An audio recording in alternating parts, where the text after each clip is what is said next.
Le projet du Mont-Nickel, situé près d'Amos, franchit un pas de plus. Selon une étude indépendante d'Aviseo Conseil, l'entreprise générerait près de 2 milliards d'investissements, dont 1,3 milliard dès le début de la construction. Avec les changements dans le sud de notre continent, l'élection de M. Trump, on a fait une mise à jour de notre projet. Il a fallu faire des ajustements. Ça l'affecte beaucoup plusieurs parties de notre économie. Donc, certains ajustements à notre projet, puis on nous a demandé de faire une nouvelle étude des retombées économiques. Dans nos démarches avec le gouvernement, c'était très important, les projets sélectionnés, qu'il y avait un maximum de retombées économiques ici pour le Québec. Le chantier mobiliserait jusqu'à 1200 travailleurs à son plein potentiel et la durée de vie du projet est évaluée à près de 50 ans, ce qui en fait une rareté dans l'industrie. Notre projet, ça reste un projet d'ampleur. On disait un projet pour 30 ans, mais là, en minant un peu moins rapidement, on parle d'un projet maintenant de 50 ans de vie de mine.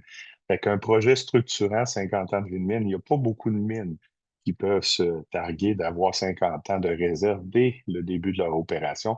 Donc, on dit structurant de par son ampleur aussi et sa durée. Le nickel extrait en région sera destiné à plusieurs secteurs stratégiques, dont les batteries, la défense, l'aérospatiale et technologies avancées. Avec une mine conçue pour être automatisée, la minière veut créer des emplois plus qualifiés. L'entreprise affirme que ces technologies permettront à plusieurs nouveaux travailleurs d'intégrer le secteur, dont certains qui n'auraient jamais envisagé l'industrie minière. C'est une autre façon de penser, c'est une autre façon de concevoir nos mines pour bénéficier du maximum de ça. Puis qu'est-ce qu'on voit puis que les gens réalisent pas, mais ça permet à plusieurs types de personnes avec des fois des limitations physiques qui peuvent travailler là, d'autres limitations juste par des obligations familiales, ce que je vais dire. Tu sais. La construction du projet du Mont-Nickel doit commencer l'an prochain.